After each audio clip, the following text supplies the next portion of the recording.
Video like जरूर कर लीजिए और ऐसे वीडियो लगातार फ्री में पाने के लिए चैनल को तुरंत सब्सक्राइब कर लीजिए और बेल आइकन को जरूर टैप कर लीजिए ताकि आगे भी सारे वीडियो आपको मिलते रहे। यूट्यूब में फॉलो करते हैं तो प्लीज ये वाला फ्री टेलीग्राम चैनल जरूर ज्वाइन कर लीजिएगा। सारे नोटिफिकेशन सारे अपडेट यहीं पे आते हैं, ध्यान रखिए। एक बार फिर से आपका स्वागत है सी साइड प्रिपरेशन के इस चैनल पर। के स्टेट पीसीएस एग्जाम के लिए अत्यंत महत्वपूर्ण है। आप किसी भी गवर्नमेंट एग्जाम की प्रिपरेशन कर रहे हैं, क्लास आपके लिए फायदेमंद साबित होगी। आप वीडियो को पूरा अंत तक जरूर देखिएगा। तो चलिए शुरू करते हैं आज के इस इंपॉर्टेंट सेशन को। इससे पहले कुछ जरूरी सूचना, अगर आप टीम के पेड कोर्सेज से जुड़ना चाहते हैं पीसीएस के कंप्लीट प्रिपरेशन के लिए, तो इन दिए गए नंबर पर कॉल या व्हाट्सएप करके आप टीम के पेड कोर्स से जुड़ने की प्रक्रिया से समझ सकते हैं। इसके अतिरिक्त ये ज्ञान सर का व्हाट्सएप नंबर है, आप यहाँ से व्हाट्सएप के माध्यम से भी जानकारी प्राप्त कर सकते हैं। चलिए अब बढ़ते हैं आगे अपने प्रश्नों की ओर। प्रश्न संख्या 63 दिया है। इससे पहले की वीडियो में हम लोगों ने 62 नंबर तक के क्वेश्चन का डिस्कशन किया है। शिवम उत्तर की ओर 60 मीटर की दूरी तय करता है, फिर बाएं मुड़ता है और 35 मीटर दोबारा चलकर बाएं मुड़ता है, फिर 50 मीटर चलता है, अंत में वह दाएं की ओर मुड़ता है। बताइए किस दिशा की ओर जा रहा है। देखिए ये प्रश्न जब भी बनेंगे दो तरीके का क्वेश्चन बनता है। या तो लास्ट में आपसे पूछेगा बताइए किस दिशा में जा रहा है, या तो पूछेगा कि प्रारंभिक बिंदु से किस दिशा में। तो जब प्रारंभिक बिंदु से पूछेगा तब आपको इसका डायग्राम बनाने की आवश्यकता है। अगर प्रारंभिक बिंदु से नहीं पूछा है, खाली पूछा है किस दिशा में जा रहा है, तो आपको डायग्राम बनाने की कोई जरूरत नहीं। देखिए नॉर्थ की ओर जा रहा था, है ना, नॉर्थ में कुछ दूरी चलता है, लेफ्ट टर्न लेता है। जैसे ही लेफ्ट लेगा तो कहाँ आ गया, लेफ्ट लेते ही आपका आ गया देखिए इस तरफ पश्चिम की ओर, है ना। फिर क्या करता है, फिर दोबारा बाएं मुड़ता है, बाएं मुड़ता है मतलब इधर आ गया, और फिर आगे क्या होता है, फिर एक बार वो दाएं मुड़ता है मतलब इधर आ गया। तो देखिए पश्चिम में जा रहा है। इसको करने का सॉल्ट तरीका पता है क्या है, देखिए नॉर्थ की ओर जा रहा था, ठीक है, कोई दिक्कत नहीं। इसके बाद लेफ्ट टर्न लेता है, देखिए एक बार लेफ्ट, ठीक है, फिर दोबारा भी लेफ्ट, ये भी ठीक है, फिर आगे राइट। देखिए लेफ्ट राइट एक दूसरे को कैंसिल करेगा, लेफ्ट राइट कैंसिल हो गया, यहाँ पे एक लेफ्ट बचे। तो नॉर्थ से आप उसको लेफ्ट टर्न करा दीजिए। नॉर्थ था, जैसे ही लेफ्ट टर्न होगा इसका आंसर आ जाएगा पश्चिम। विकल्प डी इस प्रश्न का उत्तर बन जाएगा वेस्ट डायरेक्शन, विकल्प डी मतलब पश्चिम। तो देखिए ये क्वेश्चन में आप अगर डायग्राम नहीं बनाना चाहते तो आप ऐसे सीधा सीधा कर लेते कि नॉर्थ था, नॉर्थ से लेफ्ट एक बार, फिर दोबारा लेफ्ट, फिर राइट, लेफ्ट राइट आपस में कैंसिल हो गए, नॉर्थ से सीधा लेफ्ट टर्न लिया तो किधर चला गया, पश्चिम में। हाँ, यही क्वेश्चन अगर प्रारंभिक बिंदु से पूछता तब आप इसका स्पेशल डायग्राम बनाते और उसको हल करते। आगे दिया है प्रश्न संख्या 64। यदि एक विशेष कोड भाषा में कम हियर को नापा लिखा जाता है, ही एंड यू को सा हा टा लिखा जाता है, कम एंड सेट को पा हा ला लिखा जाता है, तो उसी कोड में हियर को कैसे लिखेंगे। देखिए हियर की बात कर रहे हैं तो यहाँ पे हम बात करते हैं हियर। देखो यहाँ पर कम हियर, अब यहाँ पे कम हियर को देखेंगे तो ना और पा लिखा है, मतलब कम इसमें या तो ना आंसर आएगा या तो पा आएगा। ही एंड यू, बताओ इसमें हियर जैसा कुछ है नहीं, तो इसको इग्नोर कर दीजिए। आगे देखिएगा come and set, come and set में देखो यहाँ पे कम आ रहा है तो कम का कोड यहां से मिल जाएगा। देखो ना और पा यहां पर है तो यहां पर सिर्फ पा है, तो कम का कोड क्या हो गया, कम का कोड हो गया पा। लेकिन क्वेश्चन में कम का नहीं पूछा, हियर का पूछे। जब कम का पा निकल गया तो बचा हियर का, हियर का क्या हो जाएगा, ना हो जाएगा। तो हियर के कोड को आप टिक करेंगे ना, इसका सही उत्तर बन जाएगा विकल्प ए। अगले प्रश्न पर आते हैं, प्रश्न संख्या 65 दे। एक 16 सेंटीमीटर लंबी जीवा वृत्त के केंद्र से 6 मीटर की दूरी पर स्थित है। यदि वृत्त का व्यास किसी आयत के परिमाप का 40% है, यदि आयत की लंबाई और चौड़ाई का अनुपात 12:13 है, तो आयत की भुजाओं का गुणनफल कितना होगा। देखो यहाँ पे एक वृत्त दिया गया, ये वृत्त हो गया, है ना। मान लीजिए वृत्त का केंद्र है। अब बोला क्या जा रहा है, ये बताया जा रहा है कि जो इसकी एक जीवा है, मान लो केंद्र, जो जीवा है ये क्या है कि केंद्र से 6 सेंटीमीटर की दूरी पर है। मान लो ये जीवा है ना, जीवा की लंबाई है 16 और यहाँ से इसका केंद्र, ये डिस्टेंस है 6 सेंटीमीटर, ये 6 हो गया। अगर 16 का आधा करेंगे तो 8 हो जाएगा। पाइथागोरस थ्योरम लगाएंगे तो ये इतना मिलेगा 10। देखिए यहाँ पे 10 मिल गया। तो त्रिज्या अभी है 10, ये त्रिज्या है 10, इसका आप डबल करेंगे यहाँ तक लाएंगे तो इसका व्यास कितना हो जाएगा, व्यास हो जाएगा 16। अब ये जो है ना, ये एक आयत का परिमाप, आयत का परिमाप होता है 2 ब्रैकेट में l + b, है ना। इसका 40% है। अगर आप इसको 100% कन्वर्ट करेंगे तो 20 गुणे 5/2 जैसे ही आप करेंगे तो आपको मिल जाएगा 2 ब्रैकेट में l + b = 50, है ना। l + b बराबर कितना मिलेगा, l + b बराबर मिल जाएगा 25, क्योंकि ये 2 से कट जाएगा, है ना। अब देखिए लंबाई और चौड़ाई, लंबाई और चौड़ाई का अनुपात है 12:13, तो लंबाई को यहाँ पे मान लेते हैं 12 और चौड़ाई को मान लेते हैं 13। 12 13 25 और बराबर में 25 आ रहे हैं, मतलब यहाँ से क्लियर हो गया कि लंबाई 12 और चौड़ाई 13 है। तो 12 गुणे 13 का गुणा कराएंगे तो आपको गुणनफल मिल जाएगा। 12 13 में 156 होता है, विकल्प ए इस प्रश्न का सही उत्तर बनेगा। अगला क्वेश्चन दिया, क्वेश्चन नंबर 66। कुछ सोना चांदी है, मतलब कुछ गोल्ड, कुछ ऐसा जो गोल्ड है ना, ये क्या है, ये सिल्वर है, बना लिया हमने। सभी चांदी हीरा है, जितने भी सिल्वर है सब के सब डायमंड है। वेन डायग्राम इसका बन गया। देखिए सभी चांदी सोना है, तो सभी चांदी सोना है ये तो नहीं है भाई, कुछ चांदी सोना है, ये गलत हो जाएगा। सभी सोना हीरा है, जितना सोना है सब हीरा है, ये भी गलत हो जाएगा। तो न तो एक फॉलो करता है न ही दो फॉलो करता है, तो विकल्प यहाँ पर सी इस प्रश्न का उत्तर हो जाएगा। निष्कर्ष एक तथा दो दोनों अनुसरण नहीं करते हैं। अगले क्वेश्चन पर आते हैं, क्वेश्चन नंबर नेक्स्ट। अगला क्वेश्चन यहाँ पर दिया, निम्नलिखित में से कौन सा विकल्प विषम है। आपको बताना है कौन सा विषम है। ताजमहल, बीबी का मकबरा, जहांगीर का मकबरा, शेरशाह सूरी का मकबरा।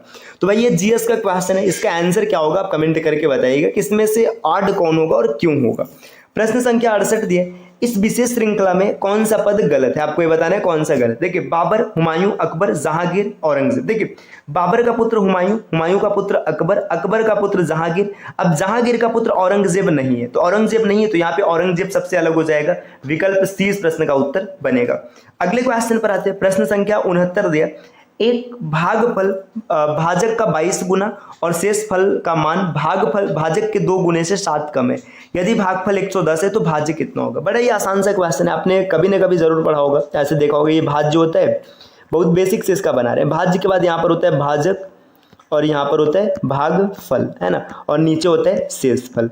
ठीक इसी में इसको सेट करते हैं एकदम बेसिक तरीके से। देखिए भागफल 110 हो गया। अब देखिए ये बताया जा रहा है कि जो है ना ये भाजक का 22 गुना है, ये 22 गुना है तो भाजक 5 होगा, क्योंकि 22 पंचे 110 होता है। और जो शेष फल है, शेष फल क्या है, इसके 2 गुने, मतलब 2 गुने से 7 कम है। 5 गुना 10 से 7 कम करेंगे तो 3 आ जाएगा। अब आपको बताना है भाज्य कितना होगा। बहुत ही आसान सा फार्मूला होता है, भाज्य बराबर भाजक गुणे भागफल और प्लस शेषफल। तो भाजक कितना है, भाजक देखिए 5 है, भागफल 110 है, 550, 550 में 3 जोड़ेंगे तो 553। विकल्प डी इस प्रश्न का उत्तर बनेगा।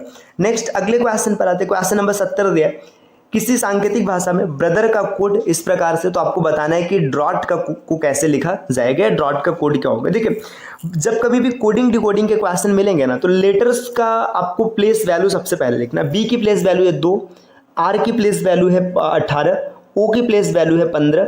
इसी तरीके से आगे बढ़ेंगे, टी की प्लेस वैल्यू 20, एच की प्लेस वैल्यू 8, ई की प्लेस वैल्यू 5 और आर की प्लेस वैल्यू 18। सबको लिख लिया आपने। अब इसके कोड की प्लेस वैल्यू लिखो। डी की प्लेस वैल्यू है 4, है ना, ओ की प्लेस वैल्यू है 15, क्यू की प्लेस वैल्यू है 17 और यहाँ पर दिया फिर से क्यू तो 17, जे की प्लेस वैल्यू 10, बी के लिए 2 और टी के लिए 20। देखिए पैटर्न क्या चल रहा है, 4 से 2 से 4 हो गया प्लस 2, है ना, यहाँ पर -3 प्लस 2 -3 प्लस 2 -3 प्लस 2। तो पैटर्न आपको समझ में आ चुका है, +2 -3 +2 -3, ये पैटर्न चलते हैं। तो आगे देखिए डी में +2 करेंगे तो एफ आएगा, है ना, आर में -3 करेंगे, आर की प्लेस वैल्यू 18, 18 में 3 कम करेंगे तो ओ आएगा, है ना। फिर आगे देखिए ओ की प्लेस वैल्यू है कितनी 15, 15 में 2 जोड़ेंगे 17, मतलब क्यू आएगा, है ना। एफ ओ क्यू मिलने के बाद या तो विकल्प बी आपका ए सही होगा या तो बी सही होगा। आगे देखिए यहाँ पे फिर यू की बात करेंगे, है ना, यू में -3 करेंगे, -3 करेंगे तो 21 में से 3 गया 18 मिलेगा, है ना। अब जी है ना, यहाँ पे जी में क्या करेंगे +2 करेंगे तो 7 और 2 क्या हो जाएगा 9 हो जाएगा। जैसे 9 लिखेंगे तो आई मिलते ही विकल्प बी इस प्रश्न का सही उत्तर बन जाएगा। चलिए अगले क्वेश्चन पर आते हैं, क्वेश्चन नंबर 71 दिया, निम्नलिखित में से किस प्रकार का संचार किसी संगठन में संचार का मानक तरीका नहीं है।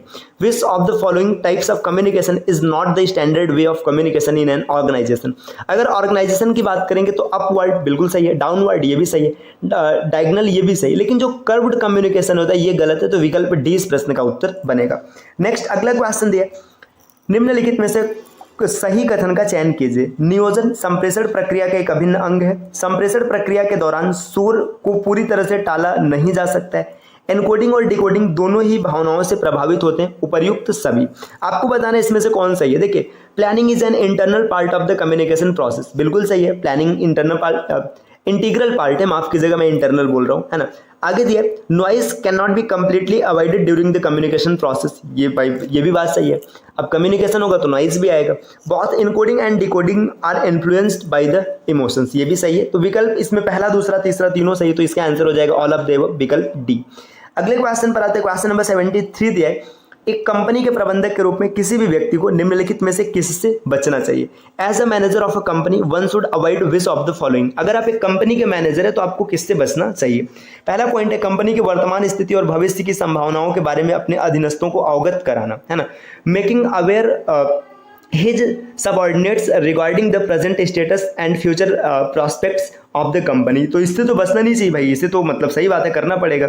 ये पूछा है किससे बचना चाहिए, तो ये तो आंसर नहीं होगा। आगे है अपने अधीनस्थों को उनकी नौकरी या उनके परिवार के बीच एक ही विकल्प चुनने के लिए विवश करना। देखिए ये बताया जा रहा है कि forcing his subordinates to make out a single choice between their jobs and their family, है ना। ये करने से आपको बचना चाहिए। आप अपने किसी भी मतलब अधीनस्थ को ये नहीं कह सकते हैं कि आप अपने परिवार और जॉब में से किसी एक को चुनिए, तो इससे बचना चाहिए। विकल्प 20 प्रश्न का सही उत्तर हो जाएगा, आगे ढूंढने की आवश्यकता नहीं है। प्रश्न संख्या 74 दिया गया, निम्नलिखित में से किस क्षेत्र में व्यवहारिक कुशलता आवश्यक नहीं होती है। In which of the following areas the soft skills are not necessary. अब कौन सा ऐसा मतलब फील्ड है जहाँ पे सॉफ्ट स्किल की कोई आवश्यकता नहीं। सामूहिक संघ कार्य और समन्वय, यहाँ पर तो चाहिए भाई, है ना। बीपीओ इंडस्ट्री यहाँ पर भी चाहिए। यहाँ पर दिया गया है यांत्रिकी संबंधित कार्य, है ना, मैकेनिकल जॉब्स, यहाँ पर किसी भी तरीके के सॉफ्टनेस की आवश्यकता नहीं है, तो विकल्प सी इस प्रश्न का उत्तर बनेगा। चलिए अगले क्वेश्चन पर आते हैं। क्वेश्चन नंबर 75 दिया है, निम्नलिखित में से कौन सी गतिविधि संगठनात्मक संप्रेषण में शामिल नहीं होती, है ना। Which of the following activities are included in professional communication. अच्छा यहाँ पे शामिल होती है ये बताना है, सॉरी माफ कीजिएगा, कौन सी शामिल होती है। तो देखिए बोलना है शामिल है, सुनना शामिल है, लिखना शामिल है, मतलब स्पीकिंग, लिसनिंग, राइटिंग तीनों शामिल है, तो विकल्प डी इस क्वेश्चन का उत्तर बनेगा, ऑल ऑफ द एबव। तो दोस्तों ये आज की क्लास रही जिसमें हम लोगों ने कुछ प्रश्नों का डिस्कशन किया है।